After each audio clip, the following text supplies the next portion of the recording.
autoridades, señoras y señores, como presidente de Nueva Economía Forum tengo el placer de nuevo de darles la bienvenida al Foro de la Nueva Sociedad que organizamos con la colaboración de Abertis y de la Fundación Abertis. Hoy tenemos la satisfacción de recibir al señor Ministro de Trabajo, don Valeriano Gómez, al que va a presentar, y ese también es un motivo de satisfacción, el presidente del Consejo Económico y Social, don Marcos Peña. La tribuna es suya.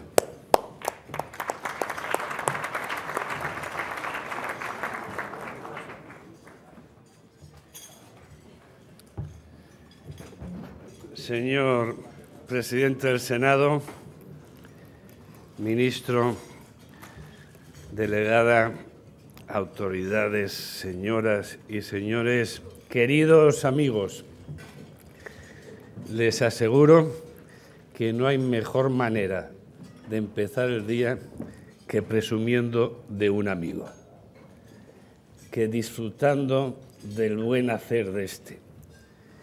Y eso me está pasando a mí ahora, al tener que presentar, bueno, es un decir lo de presentar al ministro de Trabajo e Inmigración, a Valeriano Gómez. Yo no pretendo hacer una glosa curricular. Yo voy a hacerles partícipe pues, de mis impresiones, de mis opiniones respecto a Valeriano, de mis recuerdos, que se remontan a cuando arreciaba la tormenta de la PSV, y les aseguro que era una tormenta de cuidado, que no amainaba y que parecía que no iba a amainar.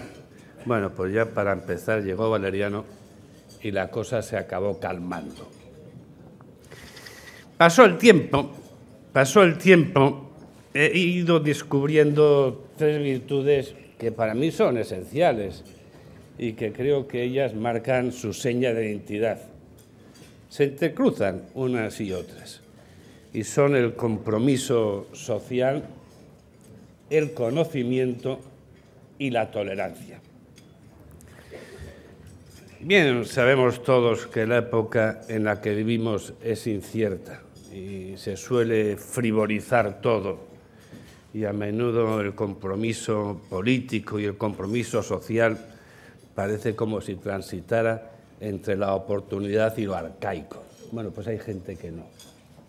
Hay gente que está para transformar y hay gente que está para comprender y para escuchar al otro. Y esa fue la militancia de nuestros orígenes y una militancia que es menester reivindicar.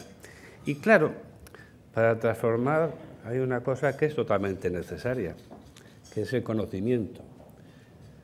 Conocer para comprender qué está pasando, y comprender lo que está pasando te permite al menos intentar la transformación.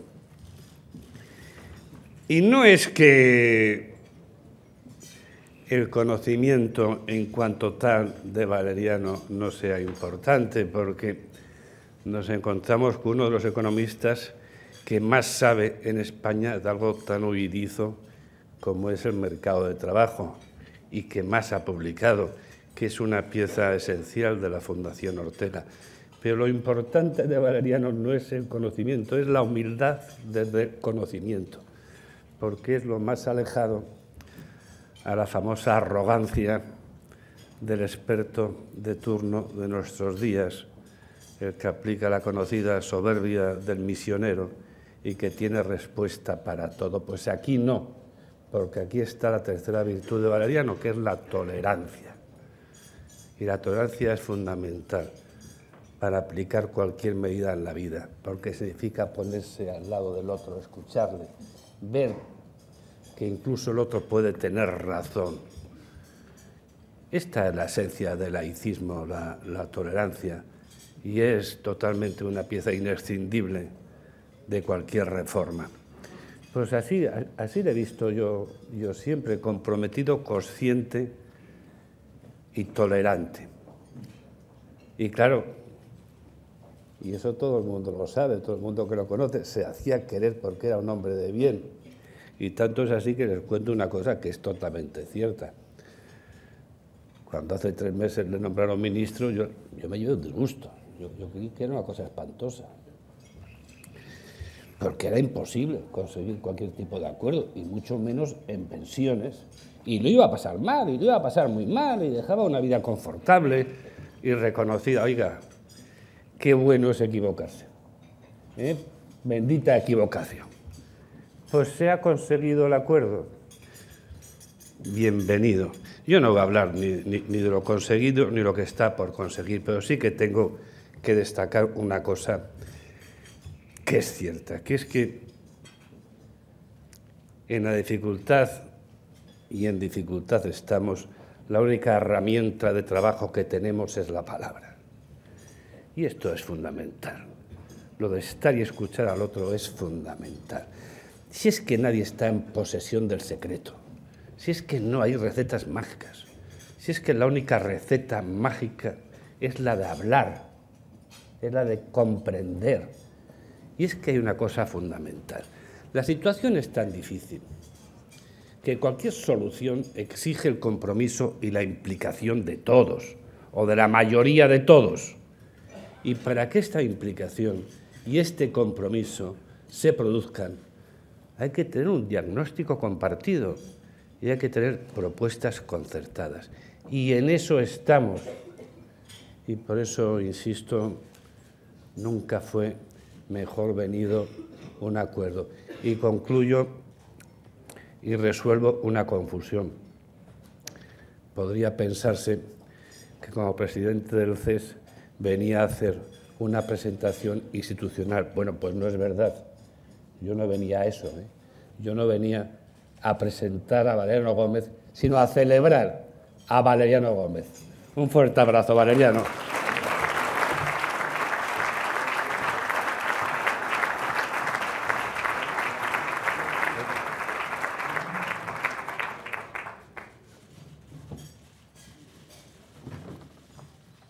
Buenos días, queridas amigas y amigos, presidente del Senado, secretarios de Estado, autoridades.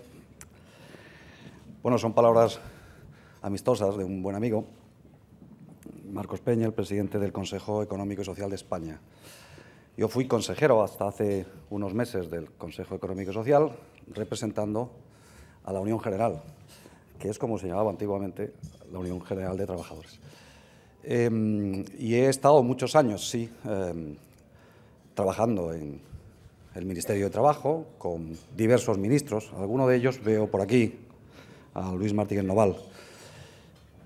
Antes de él con Manuel Chávez y después de él con José Antonio Griñán. Y en el pasillo en el que trabajaba, antes de ir al despacho del ministro, solía siempre pasar por el despacho de Marcos Peña, que era secretario general de Empleo entonces, en 1993-94.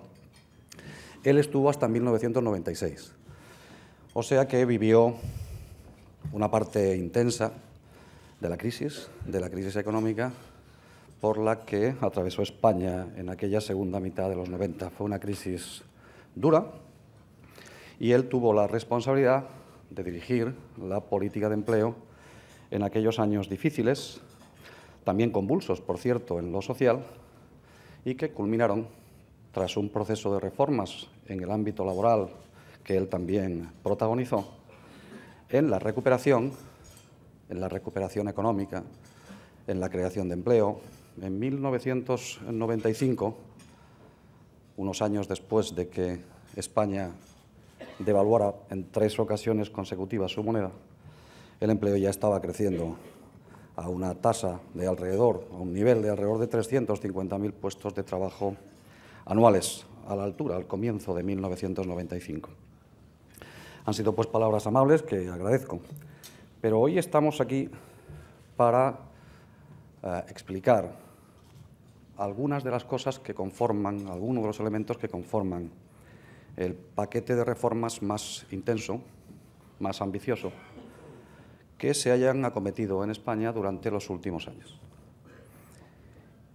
Y forma parte de ese paquete el acuerdo que ayer rubricaron el Gobierno y los interlocutores sociales en el Palacio de la Moncloa. Un acuerdo el acuerdo social y económico que invierte las siglas de un acuerdo anterior, distinto, el acuerdo económico y social, y que tenía, el actual y el de entonces, contenidos importantes también, contenidos que sobrepasaban el ámbito tradicional de los acuerdos sociales y laborales, contenidos, el de 1984, que incluían incluso aspectos de la política fiscal, el del año 2011, que incluyen también aspectos que tienen que ver no solamente con materias sociolaborales, sino con materias importantes como la política industrial, la estrategia energética para un país como España, que tiene también en ese asunto importantes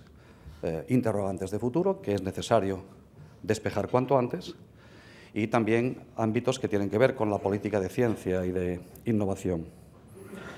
En mi opinión, hay dos razones que explican la necesidad de realizar estas reformas en el momento actual. Hay una razón de carácter inmediato y otra mucho más de componente estratégico.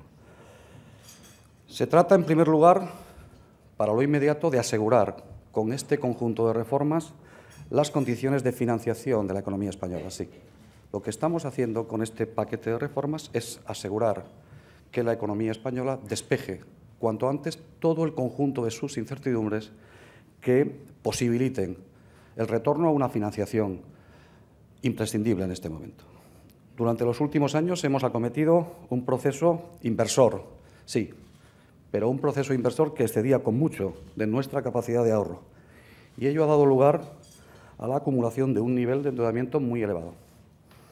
Esto implica que será necesario generar nuevamente confianza en aquellos que han de continuar facilitándonos esa financiación. Esa confianza, en mi opinión, se basa en cuatro aspectos. En primer lugar, en desarrollar una política basada en la austeridad, una política que muestre la voluntad de reducir cuanto antes esos niveles de endeudamiento, una política que aborde cambios que aseguren la sostenibilidad a largo plazo en nuestras finanzas públicas, una política que mejore la confianza en la solvencia de nuestro sistema financiero y una política que aumente el dinamismo de la economía española, tanto en su capacidad de crecimiento como en la de creación de empleo. Y la segunda de las razones, la de componente estratégico, son las que explican la exigencia de acometer ese intenso proceso de reformas desde la perspectiva de sentar las bases para una nueva onda larga de desarrollo económico en España.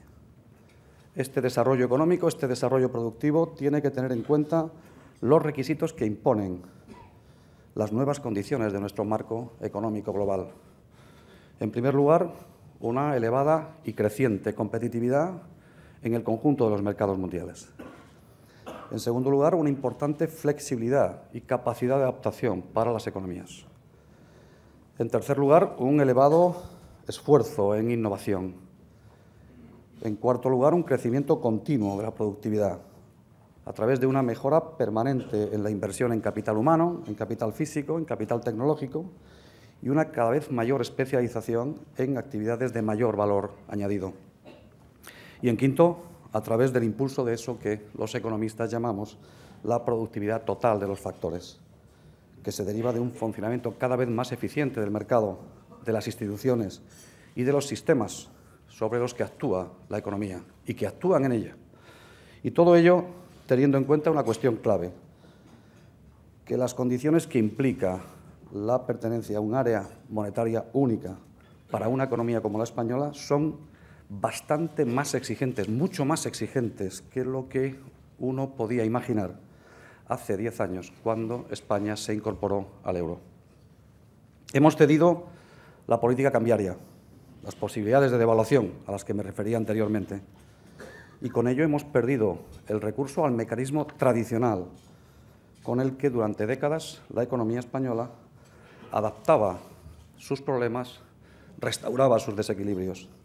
Es decir, el valor de la moneda ahora no actúa como un precio que reaccione ante nuestra falta de competitividad o ante nuestro exceso de inversión respecto del ahorro interno. Ya no actuamos así.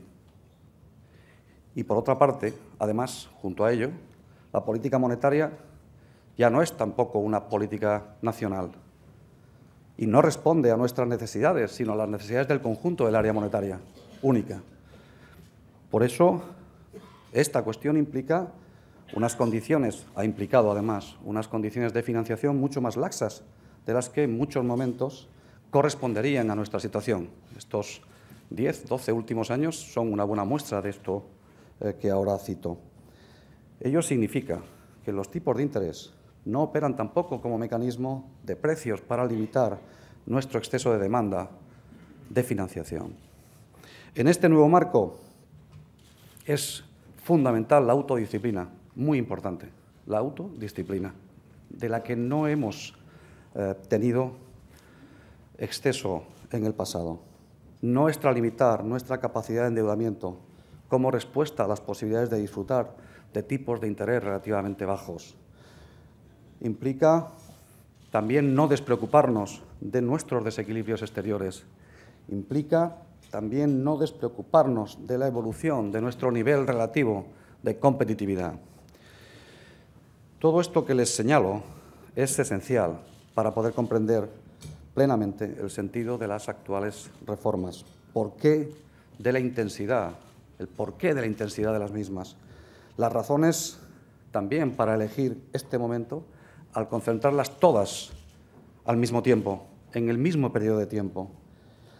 Al analizar cada una de estas reformas, como haré a continuación, espero que podamos entender mejor que responden a una visión estratégica común, que no responden solo a un impulso de corto plazo, sino que responden a una visión estratégica de lo que debe ser la economía, la sociedad, nuestro mercado de trabajo en el futuro. Comencemos por las reformas en el ámbito laboral. La etapa de crisis en la que nos movemos, que conforma el contexto actual de estas reformas, puso desde el primer momento en evidencia desequilibrios fundamentales, desequilibrios importantes y esenciales en el funcionamiento de nuestras instituciones básicas, desequilibrios que era necesario abordar para recuperar una senda de creación de empleo y también para lograr que esa senda sea una senda de mayor calidad en cuanto a la creación de empleo, con posibilidades de producir esquemas de crecimiento en el empleo que pudieran preservar los derechos logrados durante décadas, esto que con otro tipo de lenguaje llamamos conquistas sociales. Pero eso no quiere decir que no hubiera desequilibrios en el mercado de trabajo que hayan propiciado que los efectos de la crisis sobre el empleo se amplifiquen en la práctica. Ni tampoco que para hacer efectivo el cambio de modelo de crecimiento que nuestro país sin duda precisa, no hubiera que impulsar cambios en las instituciones laborales para elevar su eficiencia, para elevarla en un contexto cada vez más competitivo y en el marco de nuestras aspiraciones a reforzar el modelo de estado de bienestar. Sobre esto había, creo yo, y hay una amplia coincidencia, porque algunos de estos desequilibrios eran bien conocidos y se habían abordado en etapas anteriores sin éxito. Constituyen lo que se ha dado en llamar problemas estructurales del mercado de trabajo español. En primer lugar, una elevada temporalidad que generó un importante grado de segmentación en nuestra fuerza de trabajo. Un muy escaso desarrollo de la flexibilidad interna en las empresas, como alternativa siempre preferible a la de los despidos en situaciones de dificultad. Un elevado peso de ocupaciones con escaso contenido formativo y con reducida capacidad de adaptación ante los cambios productivos. Y derivado de todas las anteriores, un empleo muy dependiente del ciclo económico y excesivamente volátil. Para hacer frente a estos problemas, el Gobierno aprobó en su día, en junio del pasado año, la reforma laboral. Aquella reforma tuvo 4 frentes esenciales. En primer lugar, el de reducir la temporalidad, el de fomentar la contratación estable. En segundo lugar, yo creo que esta es la pieza clave, el de favorecer la flexibilidad interna, situando el despido como la última solución. En tercer lugar, favoreciendo el empleo de los jóvenes y de las personas desempleadas. Y, por último, mejorando la capacidad de intermediación laboral en el ámbito de lo público, sin despreciar tampoco, más bien al contrario, en el ámbito de lo privado y posibilitando esquemas de concertación entre el papel de los servicios públicos y el papel de los nuevos servicios privados de empleo plenamente legales a partir de la reforma. Pero aquella reforma tenía además mucho más recorrido. No solo porque es pronto para que las medidas entren plenamente en vigor y trasladen sus efectos, me refiero con ello al recorrido todavía pendiente, sino porque hay también en aquella reforma elementos que, aun siendo objeto en este momento de desarrollo, en esta ocasión, a través del diálogo social, constituyen también materias muy importantes. Me refiero básicamente al decreto de expedientes de regulación de empleo, que está en este momento en consulta con los interlocutores sociales, y al propio fondo de capitalización previsto en la reforma de junio y que también tiene una materia concreta de desarrollo en el acuerdo que acabamos de alcanzar. De todos son conocidas las distorsiones de la figura del despido laboral en España. Son distorsiones importantes y lo son, cuando menos, desde 2002 y esperemos que lo sean hasta la reforma de junio del 2010. La figura era, en mi opinión, totalmente inconsistente con un modelo que, en el fondo, se basaba en la fórmula de utilización muy mayoritaria del despido a través de un elevado coste y en ausencia, en este caso, de causa. Hemos tenido y seguimos teniendo un modelo de despido descausalizado y caro, con alto coste y sin causa. Este es nuestro modelo de despido actual y este es el modelo al que la reforma de junio trataba de hacer frente. Los pasos dados en la reciente reforma laboral caminan, pues, en la dirección de restablecer un modelo basado en la causalidad del despido, basado también en la estabilidad en el empleo y en la flexibilidad en las condiciones de trabajo. Esta es la clave. Ser más flexibles para despedir menos, tener mayor capacidad de adaptación para que la adaptación de las empresas al ciclo no tenga por qué pasar por el uso intensivo del procedimiento de despido. Por su parte, el proyecto de reglamento de los procedimientos de regulación de empleo tiene que servir, esta es la visión del Gobierno, para disponer de una herramienta más adecuada a la hora de afrontar las reestructuraciones empresariales. El objetivo es avanzar en un esquema en el que el recurso al despido sea causal y con un coste mucho más moderado que el actual. Y además, pretendemos que ese Real Decreto esté mejor articulado a la hora de asegurar la utilización previa de otras instituciones laborales, como la movilidad funcional y las restantes fórmulas de flexibilidad interna. Estas fueron también ejes de la reforma de 1994, la reforma en la que participó activamente Marcos Peña, el presidente del Consejo Económico y Social. Los aspectos más destacados en el contenido de este nuevo Real Decreto son los siguientes. En primer lugar, una extensa regulación de la documentación que debe aportarse por el empresario para acreditar la concurrencia de la causa que se alega en el procedimiento, en el expediente de regulación de empleo. En segundo lugar, también cuestión esta muy importante, la concreción del contenido del plan de acompañamiento social que debe existir en todos los supuestos regulados en el Real Decreto. Y, en tercer lugar, se regula con más detalle que en el anterior Real Decreto la suspensión de contratos de trabajo y la reducción de la jornada, esto que, de forma simplificada, hoy está bien recordarlo, llamamos el modelo alemán. La siguiente reforma en el ámbito laboral es la correspondiente a la negociación colectiva. El sistema español ha alcanzado a lo largo de las últimas décadas un elevado grado de consolidación.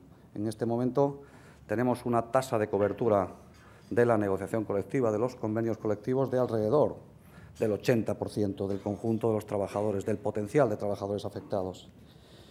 Y, sin embargo, el sistema que hemos consolidado presenta hoy también importantes deficiencias. Importantes deficiencias que no deben llevarnos a considerar nuestro sistema como una antigualla, pero deficiencias que existen. En primer lugar, el sistema está, en cuanto a ordenación, en los ámbitos de negociación, demasiado fragmentado y muy atomizado. En segundo lugar, la ordenación y la articulación de materias en los distintos niveles de negociación es, en mi opinión, deficiente. La presencia de los niveles intermedios, de los niveles provinciales, es claramente mayoritaria. La capacidad de ajuste y adaptación a las condiciones concretas de las empresas es muy insuficiente. Y los niveles de dinamismo y de fluidez en la negociación y renovación de los convenios son todavía muy mejorables.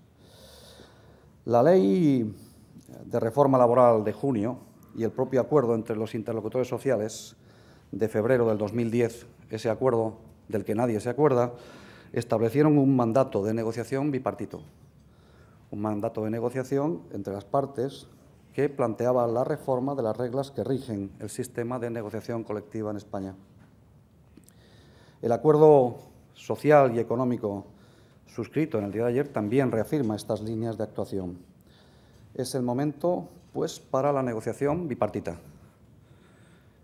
Al Gobierno le corresponde, en este momento, mantenerse al margen, velar por el respeto de esa autonomía de los interlocutores sociales, que yo estoy seguro que dará sus frutos en términos de mejora de la actividad económica y de mejora de nuestro potencial de creación de empleo. Dará sus frutos. Y la ley, no solo el Gobierno, la ley ya también ha establecido un plazo para darlos. Es importante que dé frutos y es importante que cumplamos entre todos ese plazo.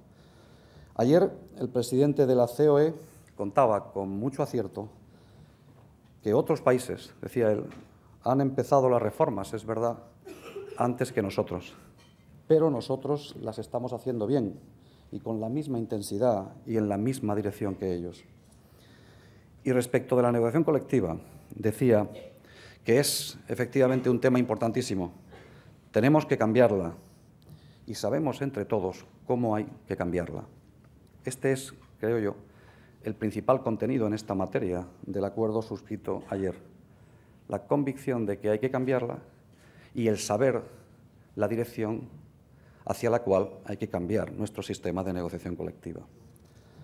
La reforma, la de los convenios colectivos a juicio del Gobierno, debería, lógicamente, encaminarse hacia la superación de los problemas señalados, dando lugar a una negociación colectiva más moderna, más equilibrada, más eficaz, una negociación colectiva cuya reforma sea para conseguir más negociación en la empresa y mejor negociación, más ágil y menos anquilosada. Pero la reforma no debe ser una reforma para hacer que una parte muy importante de nuestro tejido productivo en la pequeña y mediana empresa no tenga negociación colectiva. Por eso, cuando el Gobierno dice que tiene que haber negociación colectiva más descentralizada, es para que haya negociación colectiva más descentralizada, no para que no haya negociación colectiva en las pequeñas y medianas empresas. En el contexto actual, pasando al ámbito de la política activa de empleo, una de las líneas más importantes es, sin duda, este impulso, esta renovación profunda de nuestra política en esta materia, en materia de la política activa de empleo. Es una política, en general, en el ámbito europeo, no excesivamente moderna frente a lo que se piensa. Es una política muy antigua. Y es una política tan antigua como la política de protección a los desempleados. Es verdad que es una política más moderna y menos intensa en el ámbito español, en el caso español, pero es una política con larga tradición en el conjunto de Europa y está destinada a combatir los peores efectos de las crisis y tiene que estar destinada también, en el caso español, a contribuir a la configuración de un nuevo modelo productivo. Además en el acuerdo social y económico firmado ayer, esta reforma, este planteamiento de reforma, que fue el primero que el nuevo Gobierno puso en marcha en noviembre, ha sido ya debatida con prácticamente todas las comunidades autónomas. Y más allá de su color político, del distinto color político de unas y otras, puede decirse que comparten la orientación general en el medio y largo plazo de esta estrategia de reforma. Yo creo que este doble consenso en lo social, entre empresarios y sindicatos, y en el ámbito de las comunidades autónomas, tiene que favorecer su aplicación inmediata y tiene también que multiplicar su eficacia. Para ello, también es preciso atender hoy mismo a la situación de elevado desempleo y al origen de buena parte de ese volumen de población desempleada. Hemos planteado dos líneas básicas de actuación. A medio y largo plazo, una estrategia que sea coherente con la Estrategia Europea 2020 y con la nueva Ley de Economía Sostenible, con nuevos instrumentos y con distinta gobernanza. Y a corto plazo, con un plan de actuaciones inmediato para cubrir objetivos impostergables en una situación que es una situación difícil en nuestro mercado de trabajo, como ponen de manifiesto los datos que ayer tuvimos ocasión de conocer en el ámbito del desempleo registrado, del paro registrado. La estrategia de medio y largo plazo que necesitará, entre otras, la economía española, el mercado de trabajo español, plantean también la necesidad de un proyecto de reforma de la Ley de Empleo, un proyecto que, previa negociación con los interlocutores sociales, llevaremos a cabo de forma prácticamente inmediata, en días, no en semanas. La nueva ley situará a los desempleados en el centro de gravedad del sistema, prestándoles atención individual, medios también para incrementar su capacidad de reinserción laboral. Y, por otro lado, la estrategia se instrumentará de manera que resulte más adecuada a cada realidad regional, con flexibilidad suficiente para diseños específicos de políticas y de programas en las comunidades autónomas. No habrá programas nacionales, habrá orientaciones generales que deben ser cumplidas por las distintas comunidades autónomas, pero con amplia flexibilidad y capacidad de adaptación a los distintos mercados, a las distintas necesidades de la política de empleo en cada ámbito, que no puede ser la misma en La Rioja que en Extremadura, que no puede ser la misma en Cataluña que en Canarias. La estrategia, además, será coordinada y orientada por el Gobierno para tratar de garantizar, en primer lugar, por supuesto, la igualdad de trato, para preservar también la unidad de mercado y para asegurar la coherencia y la eficiencia del conjunto del sistema. Hemos planteado un conjunto de actuaciones inmediatas que pasan, sobre todo, y me gustaría destacarlo aquí, por un plan de choque urgente, que debe tener 4 grandes líneas.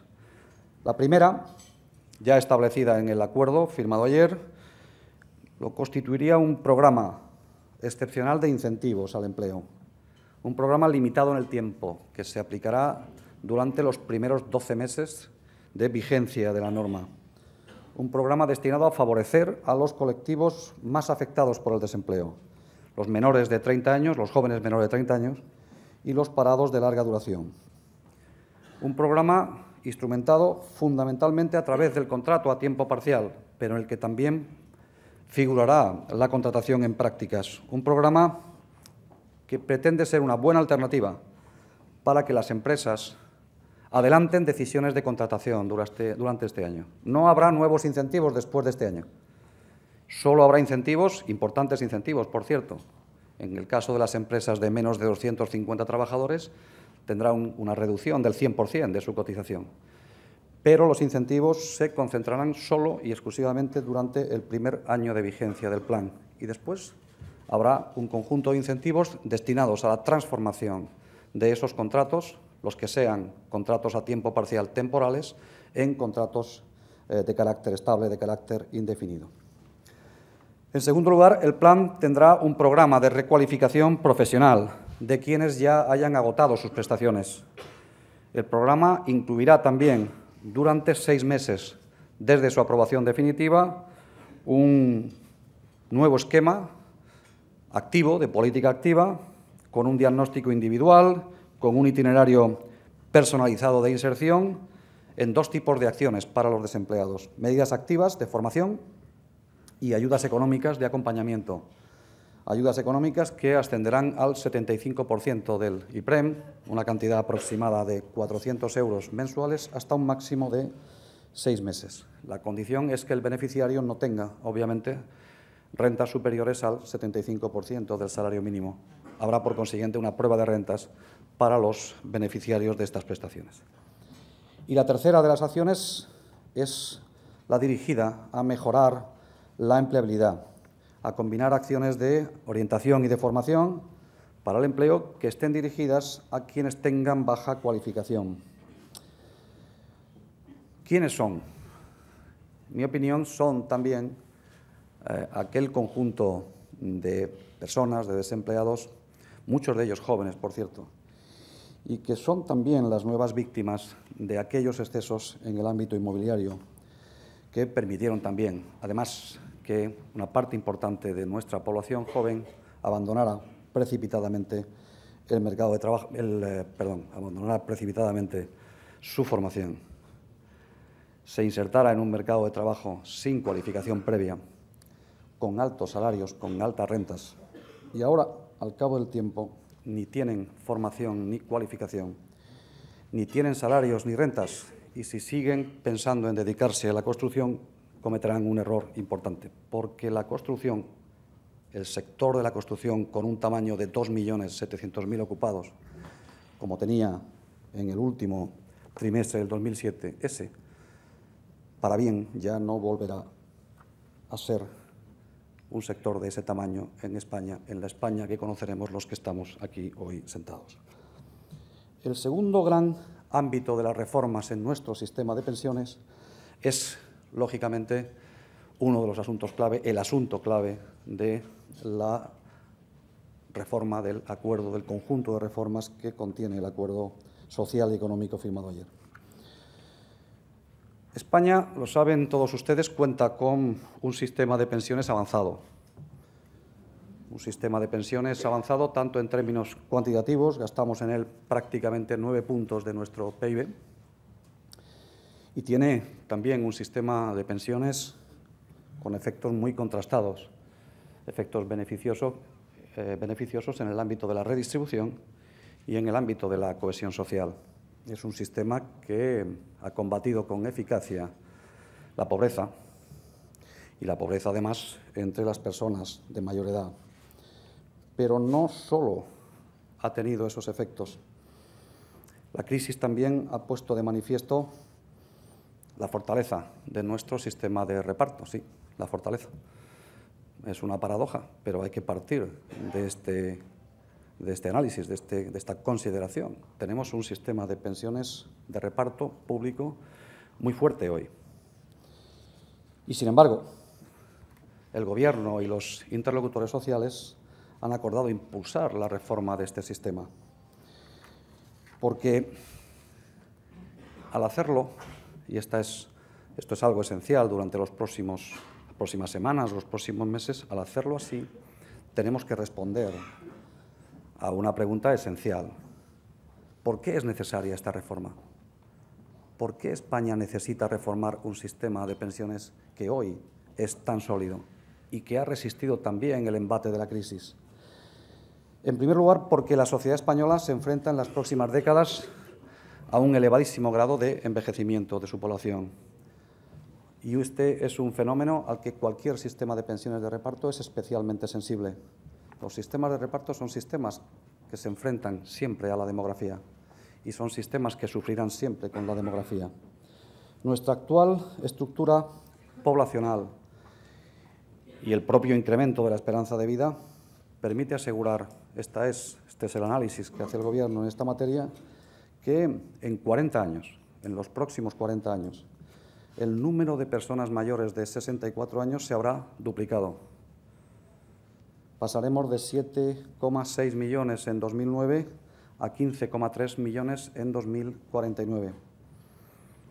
Este es un dato, es una previsión también, pero su probabilidad es elevadísima, tan elevada que casi es mejor que lo consideremos como un dato. El PIB es otra cosa, pero el numerador de la ecuación que relaciona el gasto en pensiones con el PIB, el numerador, Ese es casi un dato en este momento, porque las pensionistas del futuro están hoy aquí sentados y son también nuestros hijos y sabemos bien cuál es su esperanza de vida en este momento. Y como consecuencia de ello, el número de pensiones experimentará una evolución similar, paralela. La previsión más razonable que podamos construir en este momento es que el gasto se multiplicará, que al menos se elevará en 6 puntos de nuestro PIB de aquí a 2050 y que podría situarse no solo en el 15% del PIB en ese momento, también en niveles que podrían ser incluso superiores. Es necesaria la reforma, en segundo lugar, porque factores como el incremento de la productividad, de la tasa de natalidad o del empleo pueden sin duda tener incidencia en la evolución futura del sistema, pero esa incidencia es en todo caso limitada y nunca llegará a compensar la evolución del cambio demográfico. Y en tercer lugar, porque la reforma es el camino que nos ha de permitir mantener las señas de identidad de nuestro estado de bienestar, un estado que seguirá siendo renovado, reformado, la pieza esencial de nuestro modelo social en el futuro. La reforma es la única manera de garantizar que en 3 décadas el sistema sea capaz de pagar muchas más pensiones, pensiones que serán también no de menor cuantía, sino de mucha mayor cuantía, y pensiones que serán también disfrutadas durante más tiempo de vida, porque viviremos mucho más. Cada 10 años nuestra esperanza de vida sube en 1,2, 1,3 años. En 30 años viviremos 4 años más, los que tengan la fortuna de vivir entonces. Hace apenas unos días, el Congreso de los Diputados ha ratificado nuevas recomendaciones del denominado Pacto de Toledo. Y son recomendaciones que el Gobierno y los interlocutores sociales han mantenido muy presentes durante su negociación. Es posible afirmar incluso que la reforma planteada no solo respeta el espíritu del pacto, sino que es fruto, en muy buena medida, de las propias recomendaciones del Pacto de Toledo. ¿En qué consiste la reforma pactada? Hay 2 ejes esenciales en la reforma: edad de jubilación y contributividad. Estos son, sin duda, los 2 ejes. En cuanto a la edad, la reforma apuesta, sin duda, por ir desplazando progresivamente la edad de jubilación. Pero la reforma supera ampliamente cualquier tipo de esquematismo en esta materia. Refuerza la concepción de que la edad de jubilación es también un derecho que se ejerce a través de unos principios de gradualidad y de flexibilidad. Y para ello la edad legal se desplaza progresivamente hasta los 67 años, a lo largo de un periodo que se extiende hasta el 2027, reforzando también, a su vez, los incentivos a la prolongación de la vida laboral, incentivos que ya existen hoy en España. Pero junto a ello, el acuerdo también contempla diversos supuestos que contemplan edades legales distintas de esa edad ordinaria a los 67 años. Contempla la jubilación plena a los 65 años con el 100% de la pensión resultante, con al menos 38 años y 6 meses cotizados. Contempla también la posibilidad de jubilación anticipada, voluntaria, es decir, como derecho, y con cuantía reducida a partir de los 63 años. Esto no existía con anterioridad. La condición en este caso es de reunir un requisito de 33 años cotizados. Y contempla también la posibilidad de jubilación anticipada, en este caso excepcional, con coeficiente reductor, a partir de los 61 años, como ahora, pero solo y exclusivamente para las situaciones de crisis, para las situaciones en las que las empresas necesitan ajustar el tamaño de sus plantillas, y la vía de la jubilación anticipada es una vía elegida para producir ese ajuste. En materia de jubilación se incorporan también alguna que otra novedad a nuestro ordenamiento, y no es una novedad pequeña. En primer lugar, se contempla la posibilidad de que las madres, los padres que interrumpan su carrera profesional como consecuencia del cuidado de sus hijos, se les reconozca, en ciertos supuestos, 9 meses de cotización por cada hijo, con un máximo, en este caso, de 2 años. Es decir, con 3 hijos se tendría derecho a 2 años. Y a partir de ahí, si crece el número de hijos, el derecho permanecería constante en 2 años. Se contemplan también que para el caso de trabajadores en actividades de mayor penosidad, de toxicidad, de peligrosidad, de insalubridad y, por supuesto, de siniestralidad, se establezca un procedimiento para determinar procedimientos de adelantar su edad de jubilación.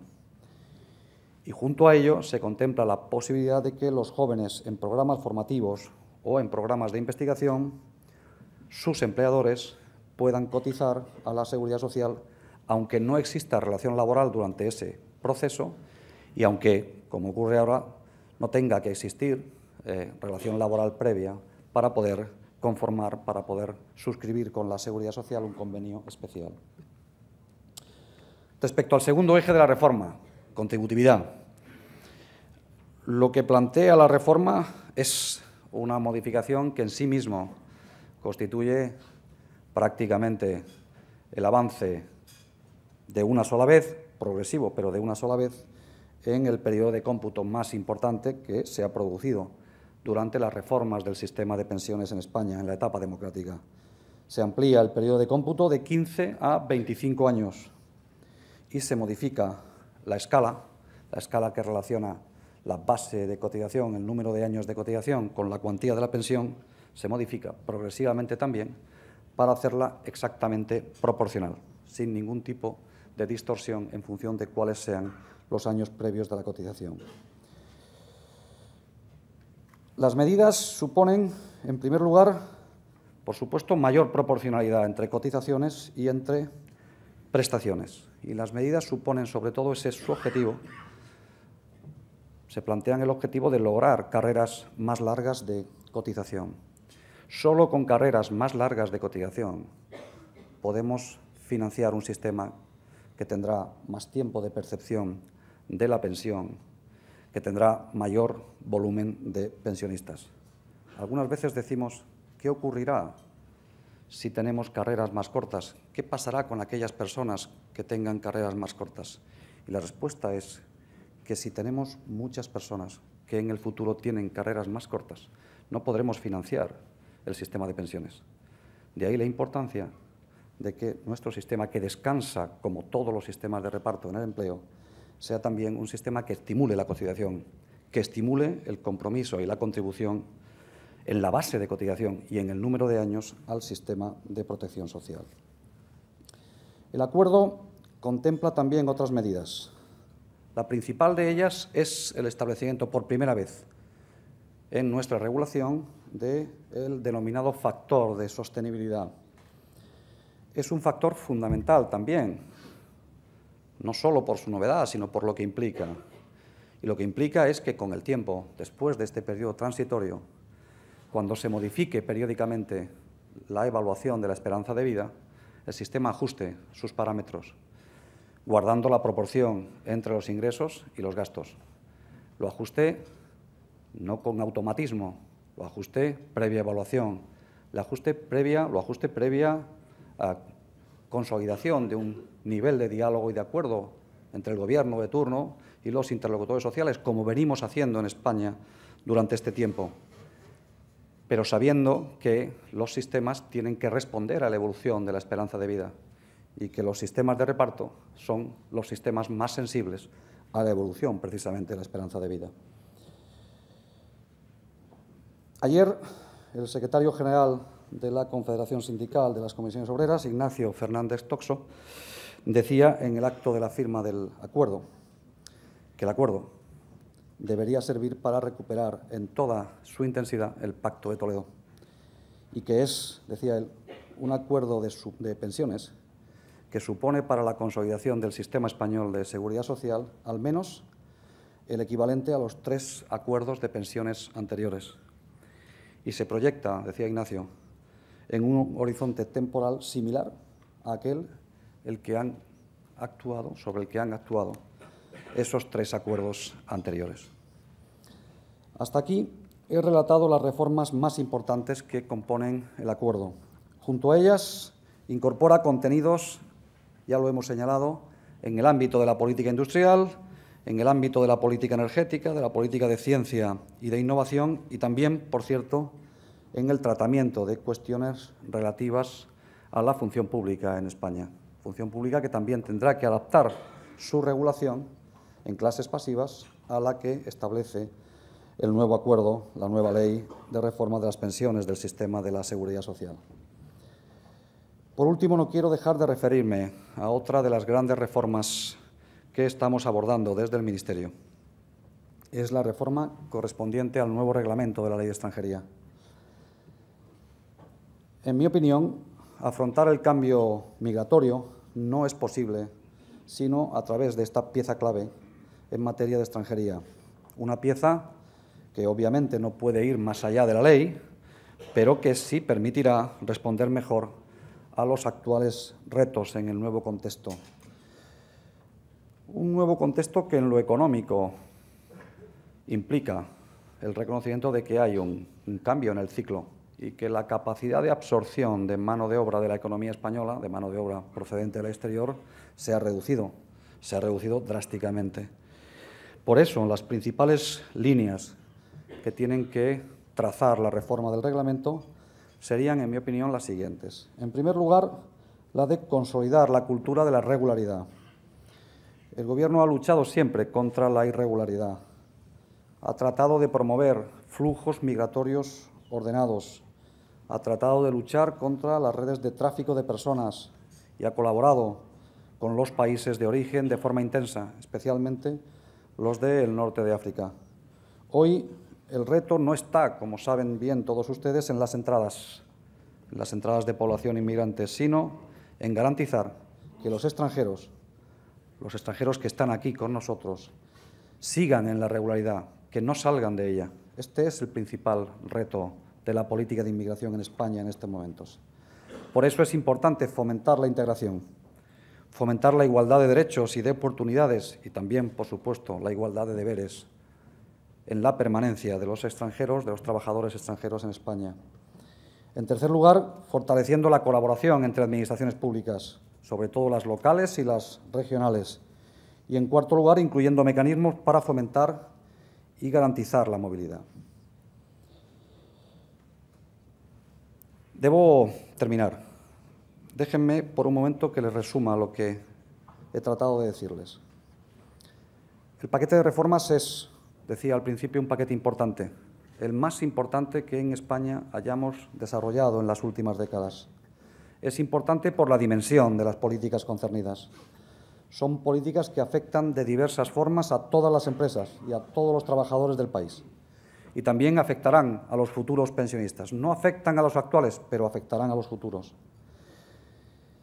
Y son reformas importantes, sobre todo, porque reformando alguno de los principales esquemas que interactúan en el funcionamiento de la economía, influirán sobre nuestro dinamismo, sobre nuestra capacidad de crecimiento y con ello iremos poniendo las bases para restaurar también la competitividad de nuestro país.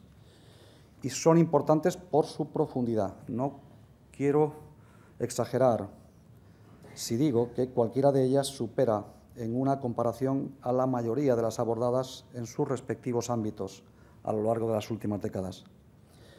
Quiero terminar finalmente repitiendo y resaltando las palabras del secretario general de la Unión General de Trabajadores. Las dijo también, como las demás que he citado, en el acto de la firma del acuerdo celebrado ayer. Decía Cándido Méndez, este acuerdo es un remedio eficaz para combatir la crisis social, la crisis económica y para que nuestro país recupere la confianza en sus propias fuerzas. Con este acuerdo, decía, a todos los firmantes, particularmente a las organizaciones sindicales, se nos aporta más legitimidad para solicitar que todos, partidos políticos, distintas instituciones financieras, se impliquen en una dinámica que nos permita anticipar la recuperación del empleo y de nuestra economía. No creo, esta es mi opinión, que pueda expresarse mejor ni más claro. Muchas gracias.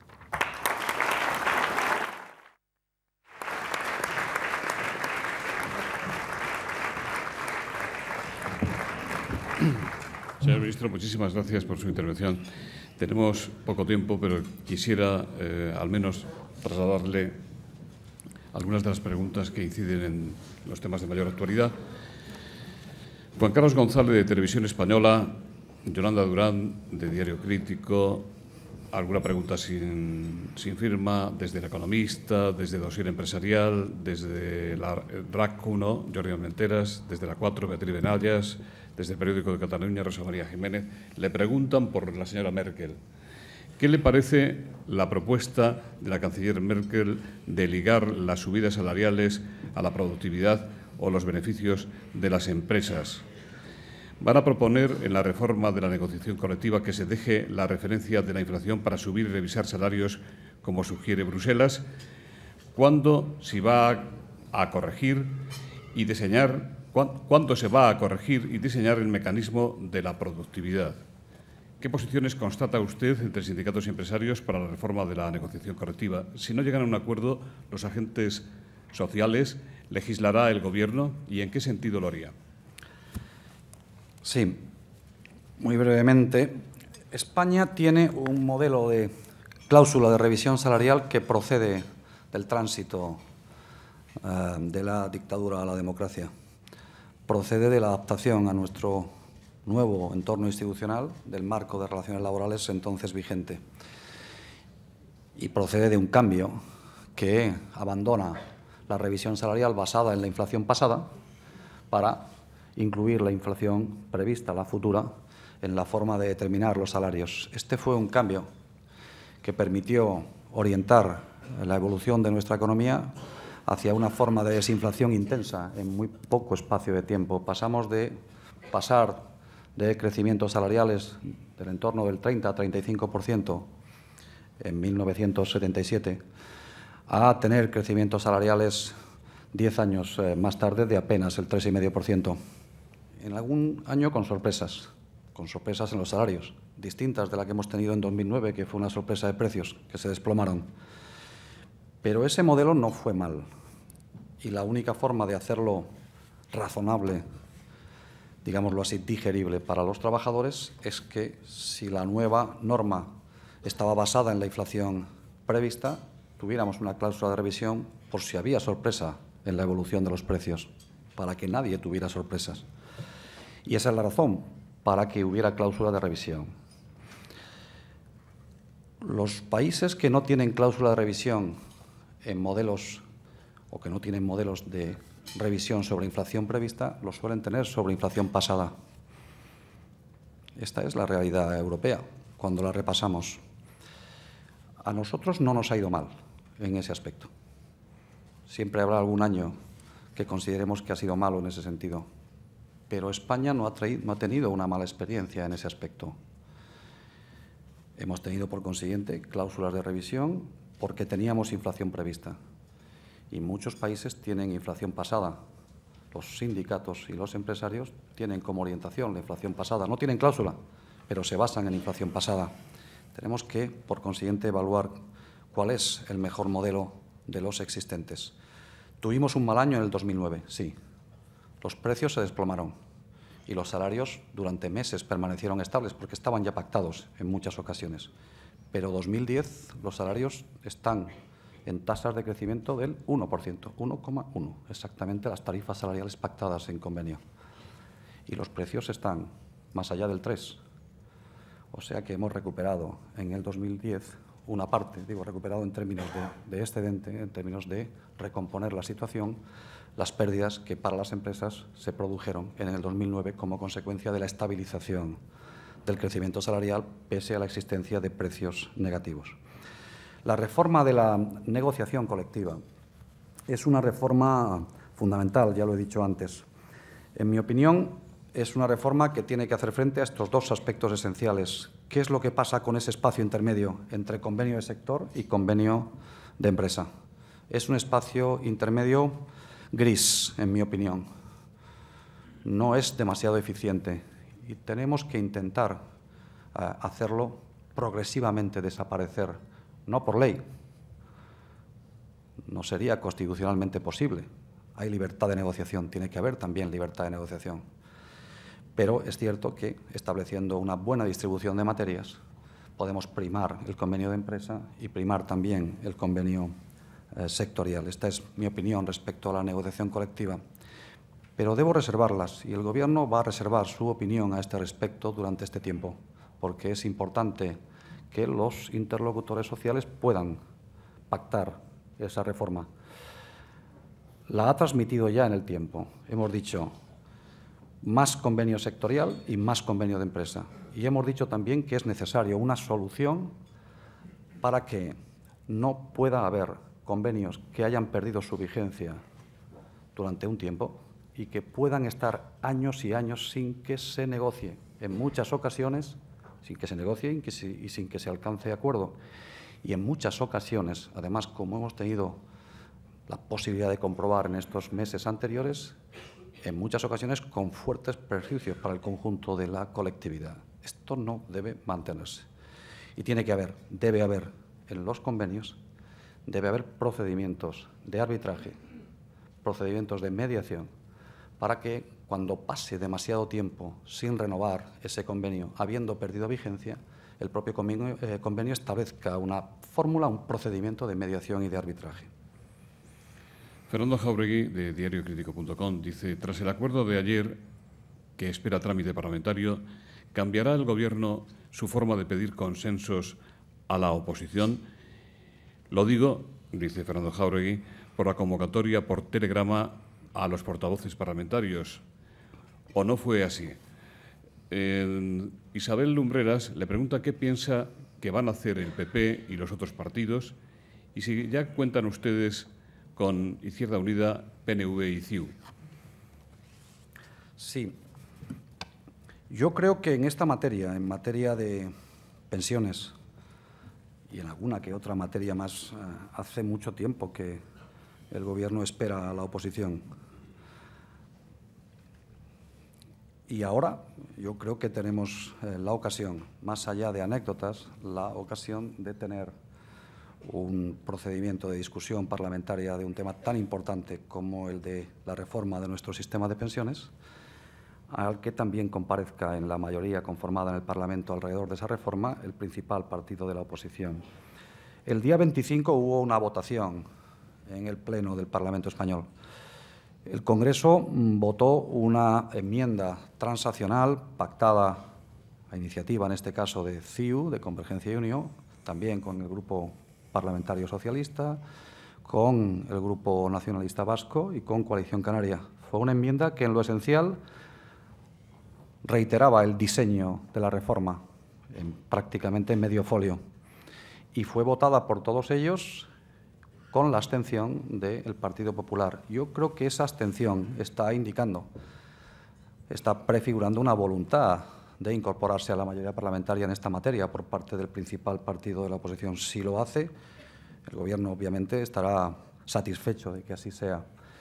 Y durante este tiempo hemos tratado en reiteradas ocasiones de, por supuesto, mantener informado de la evolución de la negociación social a todos los grupos parlamentarios. Y también hemos tratado de que el Partido Popular, el principal partido de la oposición, se incorpore también a esta mayoría. Yo creo que hay más posibilidades de que lo haga que lo contrario, y ojalá que finalmente así sea. Claudio Velasco dice: los empresarios y los autónomos con trabajadores no se animan a contratar y siguen considerando disuasorios el coste del despido y la falta de flexibilidad. ¿Cree posible, señor ministro, algún acuerdo entre empresarios y sindicatos para cambiar el sistema y la legislación?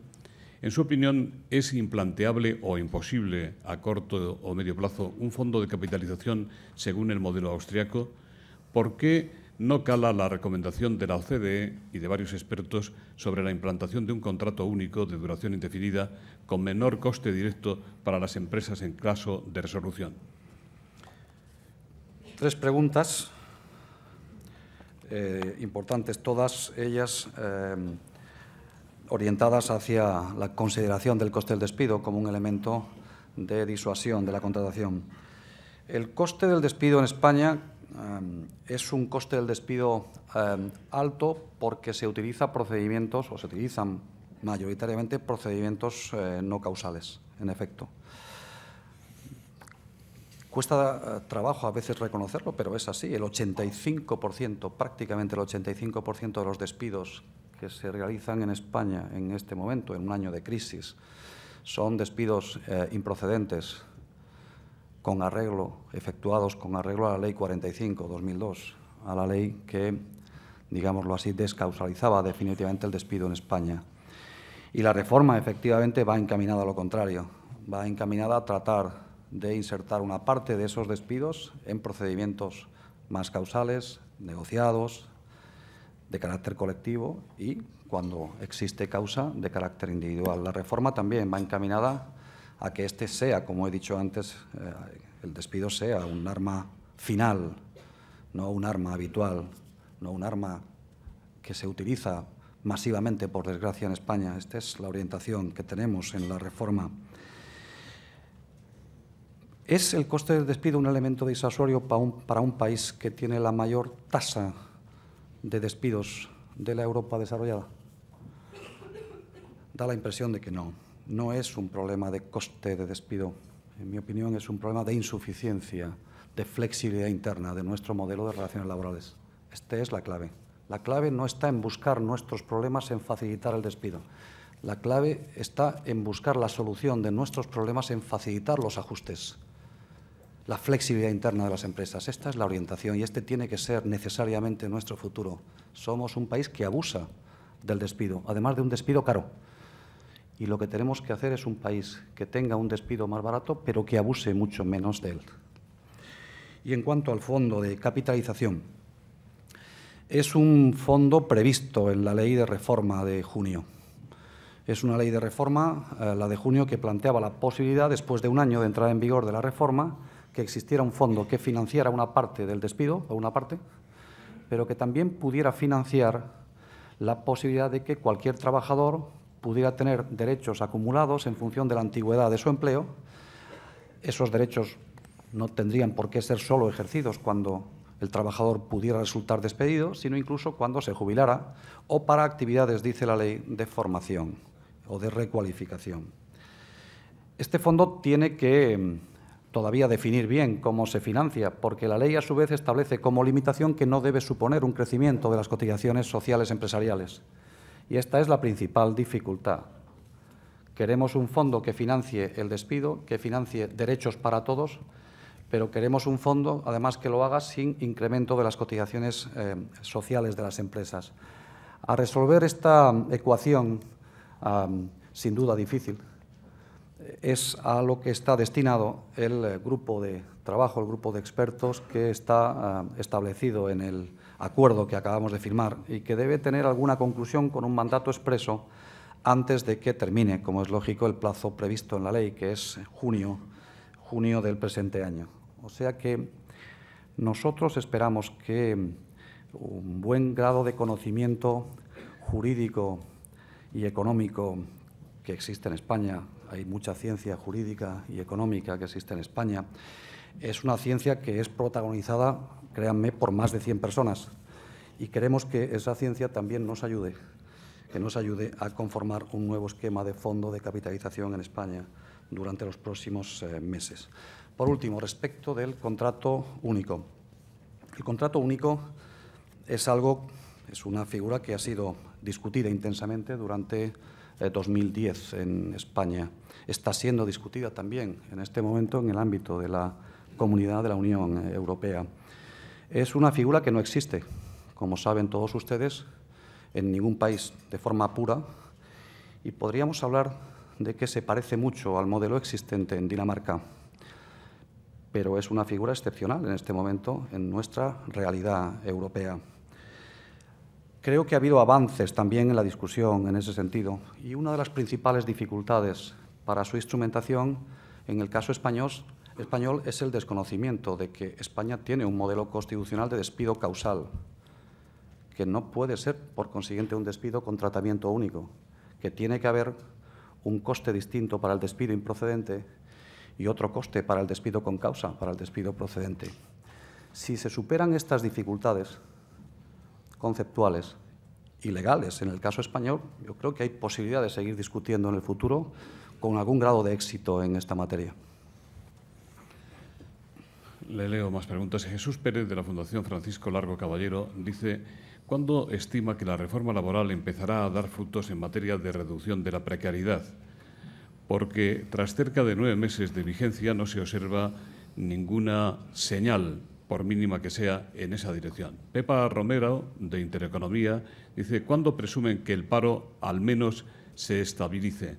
¿Cuándo se van a empezar a materializar las reformas con datos positivos?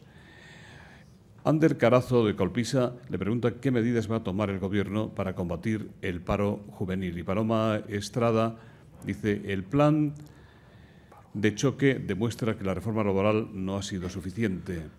Este plan de carácter transitorio, que pretende emplear a 100.000 personas, será eficaz si se han perdido 131.000 empleos.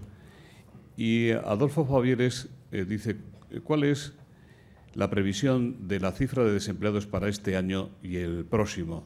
¿En qué tasas de crecimiento del PIB están vinculadas? Y Roberto Arias, de Punto Radio, dice si descarta usted que este año haya una EPA de 5 millones de parados. Reducción de la precariedad, reforma laboral. Les recuerdo, estamos en tasas de temporalidad inferiores al 25%.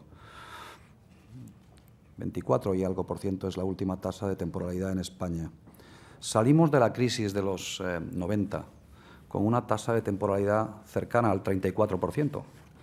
O sea que con un desempleo en volumen mucho más importante que el de entonces y con una ocupación ostensiblemente más alta que la que tenía la economía española entonces, tenemos una tasa de temporalidad hoy 10 puntos más baja que la que teníamos al final de la crisis de los 90.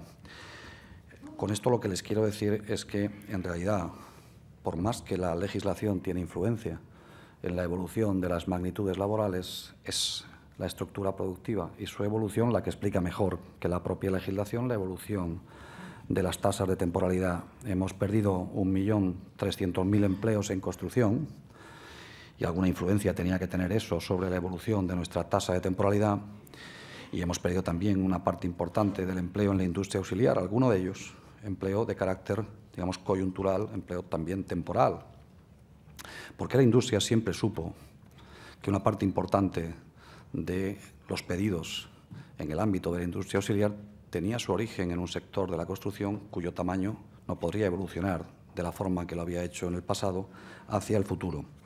Así es que una parte importante de esta reducción de la temporalidad se explica mejor por la evolución de nuestro modelo productivo en este tiempo, en tiempo de crisis, que por el impacto de la normativa laboral. Lo que yo creo que debemos pedir desde el Gobierno de forma razonable al conjunto de los interlocutores sociales que no firmaron esa reforma, la de junio, es que produzcan la evaluación cuando la economía pueda vivir una etapa de normalidad. No hay reforma laboral posible, ni la del contrato único, ni la de la reforma que impone y que plantea el Gobierno en junio sin acuerdo. No hay reforma que pueda hacer evolucionar el empleo en una dirección determinada si al mismo tiempo la economía no crece. Y seguimos todavía sin alcanzar ese nivel suficiente de crecimiento como para crear empleo. Lo que planteo es que sea posible producir una evaluación de la reforma cuando la economía esté creando empleo y que determinamos si establece los estímulos necesarios, los adecuados, para cumplir con la orientación, que esa sí es compartida, de más flexibilidad interna para las empresas, de mejor grado de transformación de empleo temporal en indefinido, de un cierto retorno a la causalidad también en el empleo temporal, que la evaluemos cuando estemos en condiciones de saber si está produciendo los efectos deseados en condiciones de normalidad en el crecimiento económico. Esto es lo que plantea el Gobierno en este momento. Reforma laboral, mantengamos esa evaluación, pero no la hagamos en pleno proceso de crisis. No tiene ningún sentido hacerlo así. La reforma está planteada para tratar de contribuir a la orientación de nuestra economía, a su inserción en una nueva senda de crecimiento. y que cuando eso ocurra produzcamos estímulos necesarios para que una parte de ese empleo, que al principio será siempre temporal, sea también empleo indefinido. Por último, paro juvenil, desempleo juvenil. Hemos planteado, por supuesto, un plan de choque. Es un plan de choque ambicioso en ese sentido, centrado, no exclusivamente, pero centrado en el contrato a tiempo parcial.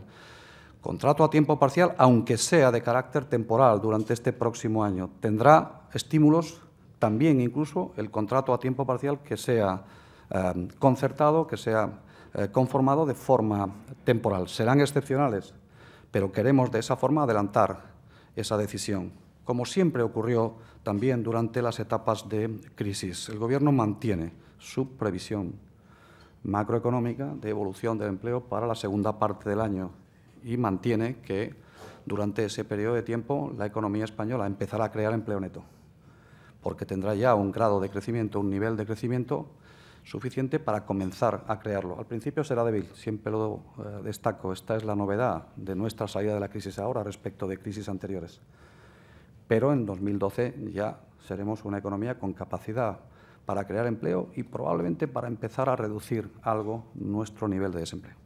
Muchas gracias. Carlos Astorga le pregunta cómo van las conversaciones con los agentes sociales, los otros ministerios y los otros partidos para el reglamento de extranjería. ¿Será un texto restrictivo, tal como parece esperarse, dadas las circunstancias del mercado de trabajo y los datos del paro? Si no hay trabajo para los españoles, ¿no debemos pasar de los papeles para todos a medidas racionales y realistas, como la repatriación de los sin papeles, dice Carlos Astorga, que no son necesariamente medidas que tengan que ver con la xenofobia y el racismo? Yo creo que la política de extranjería del Gobierno, de este Gobierno, durante esta legislatura y durante la legislatura anterior está bastante alejada de ese lema de papeles para todos. Lo que hizo el Gobierno con el reglamento de la Ley de Extranjería en 2005 es precisamente reconocer una situación previa de trabajo irregular por parte de centenares de miles de trabajadores que estaban en España y estaban trabajando, como mostró el que bastaron unos meses para que la afiliación a nuestro sistema de seguridad social creciera en casi 700.000 nuevos afiliados después de aquel proceso de regularización. O sea que no es que diéramos papeles para que pudieran estar aquí. Estaban aquí trabajando y les dijimos que era mejor trabajar afiliados a la seguridad social, con derechos y sin estar sometidos a condiciones de irregularidad.